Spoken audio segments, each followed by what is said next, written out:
Cuando piensas en la Primera Guerra Mundial, seguro te imaginas trincheras, barro y millones de soldados luchando por un trozo de tierra. Pero, ¿y si te dijera que la guerra más decisiva no se libró con fusiles, sino con dinero? Entre 1914 y 1918, el mundo fue testigo del conflicto más sangriento hasta entonces. Sin embargo, detrás de cada bala disparada, cada tanque desplegado y cada uniforme fabricado, había una transacción financiera. Y detrás de cada transacción, un banquero. El Imperio Británico, Alemania, Francia, Rusia, todos afirmaban luchar por el honor y la patria.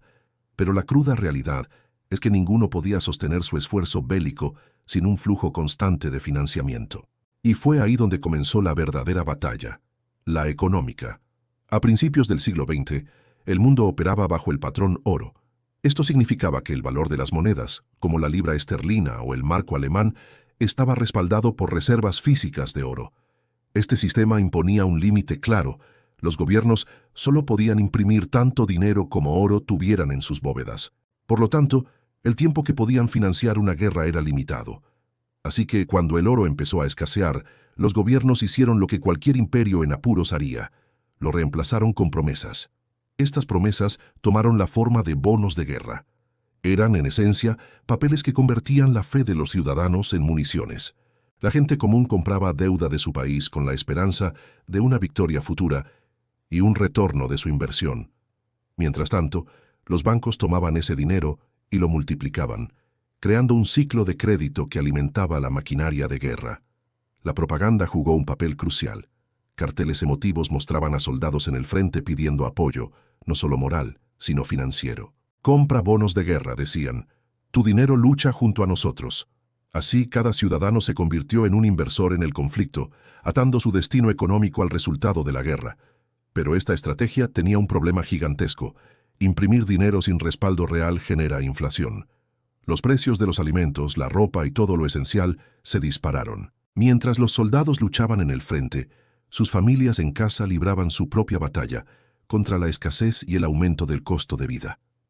Alemania, por ejemplo, financió casi toda su guerra mediante deuda, creyendo que la ganaría rápidamente y pagaría todo con las reparaciones que impondría a los vencidos. Fue una apuesta de todo o nada. Por otro lado, el Imperio Británico, con su vasta red financiera global y el acceso al mercado estadounidense, pudo sostenerse mucho mejor. Y aquí es donde entra en juego el verdadero gigante financiero, Estados Unidos. Al principio se mantuvo neutral, pero no económicamente. Los bancos de Wall Street, liderados por figuras como J.P. Morgan Jr., se convirtieron en los principales prestamistas de los aliados.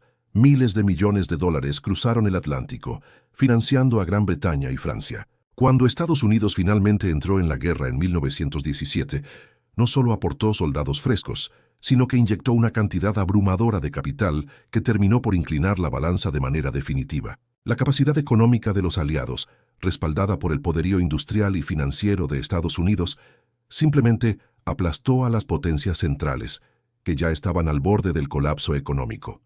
Al final, la guerra no la ganó solo el ejército más valiente, sino el que tuvo el bolsillo más profundo. La Primera Guerra Mundial no solo redibujó el mapa de Europa, sino que transformó para siempre las finanzas globales, demostrando que en la guerra moderna, el arma más poderosa no siempre es un cañón, sino el poder del dinero. Mientras millones de hombres se dejaban la vida en las trincheras de Europa, una batalla silenciosa, pero mucho más decisiva, se libraba a miles de kilómetros de distancia, en los lujosos despachos de Londres y Nueva York. En 1914, cuando el continente se desangraba, Estados Unidos se declaró oficialmente neutral. Pero sus bancos, amigos, sus bancos no lo fueron en absoluto. Los grandes titanes de las finanzas vieron en aquella carnicería la oportunidad de su vida. Prestar dinero a los países aliados a unos intereses que hoy nos parecerían una locura. Imaginen la escena. Las naciones europeas, desesperadas, llamando a la puerta de Wall Street. Y al otro lado, un hombre que escuchaba con atención. J.P. Morgan Jr., el heredero del imperio financiero más poderoso del mundo. Su banco, J.P. Morgan & Co., se convirtió, casi de la noche a la mañana, en el agente de compras y financiero oficial de Gran Bretaña y Francia en Estados Unidos. De repente, Todo el esfuerzo bélico aliado pasaba por sus manos. Necesitaban rifles, Morgan los conseguía. Municiones, Morgan organizaba la producción. Trigo para alimentar a las tropas, Morgan negociaba el precio. Cada bomba que caía sobre las líneas alemanas, cada tanque que avanzaba penosamente por el barro, cada libra de pólvora que se quemaba en el campo de batalla, todo, absolutamente todo, había sido financiado, gestionado y aprobado en la mesa de un banquero en Nueva York. Morgan no solo estaba financiando la guerra, en cierto modo, la estaba dirigiendo desde la sombra, decidiendo qué se compraba, a quién y a qué precio, amasando una fortuna colosal en el proceso. Mientras tanto, ¿qué pasaba con Alemania y sus aliados, las potencias centrales? Intentaron competir en este juego financiero, pero partían con una desventaja insalvable. Su economía estaba anclada al patrón oro, lo que limitaba su capacidad para imprimir dinero, y lo más importante, un bloqueo naval británico les impedía acceder al crédito internacional. No podían pedir préstamos en Nueva York, estaban solos. Así que aquí tenemos el verdadero desequilibrio de la guerra. Por un lado, los aliados, con una línea de crédito prácticamente infinita, un cheque en blanco firmado por la banca estadounidense. Podían permitirse perder batallas, ejércitos enteros, porque siempre habría más dinero para reclutar, rearmar y volver a intentarlo. Por otro lado, Alemania con una economía estrangulada, incapaz de sostener un conflicto de desgaste a largo plazo. Muchos historiadores se centran en las estrategias militares, en las batallas de Verdún o del Somme, pero la clave, la verdadera ventaja estratégica, no estaba en los planes de los generales, estaba en los libros de contabilidad. No fue la superioridad en el campo de batalla lo que decantó la balanza, fue la abrumadora superioridad financiera. El dinero americano, los préstamos de Morgan y otros banqueros, compraron literalmente la victoria para los aliados. Y claro, cuando Estados Unidos finalmente entró en la guerra en 1917, su papel ya había cambiado drásticamente. No entraba como un simple observador que decide tomar partido. Entraba como el principal acreedor del mundo. Los países a los que ibas a ayudar ya le debían miles de millones de dólares. La guerra ya no era solo un conflicto europeo, era una inversión que había que proteger a toda costa.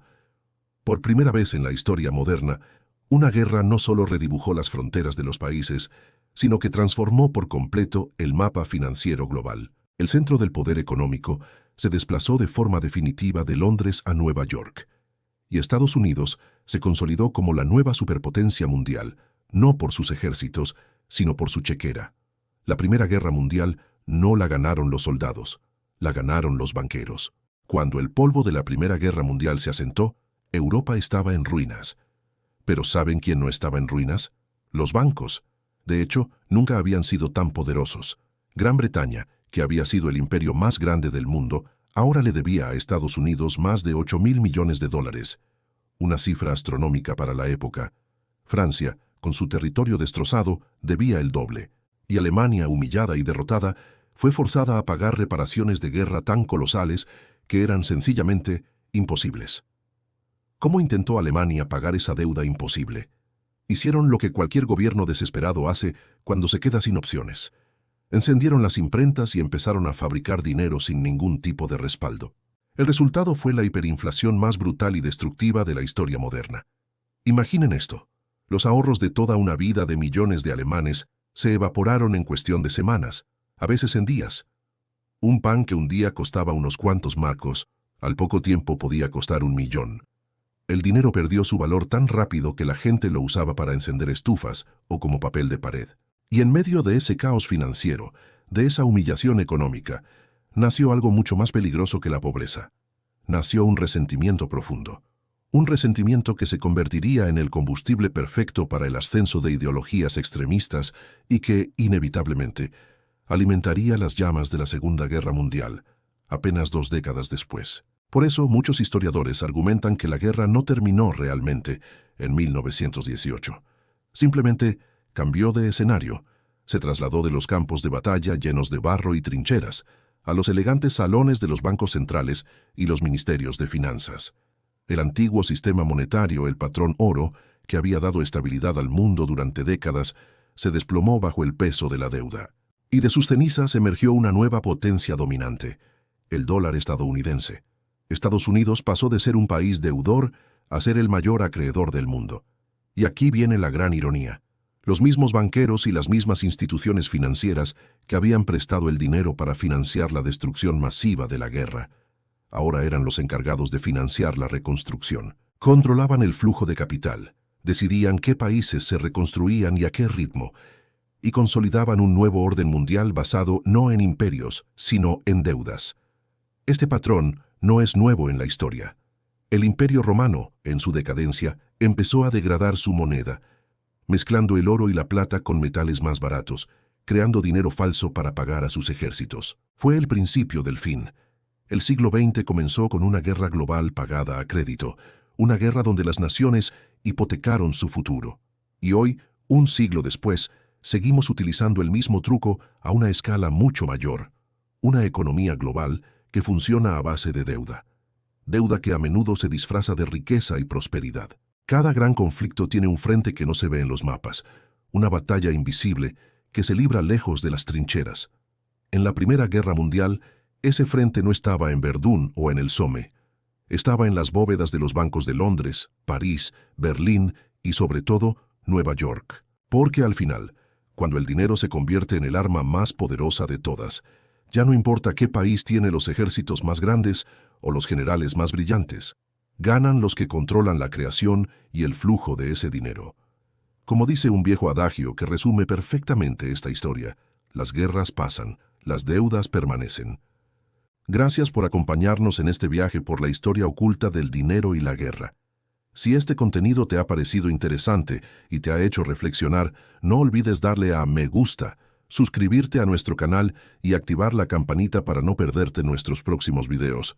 Hasta la próxima.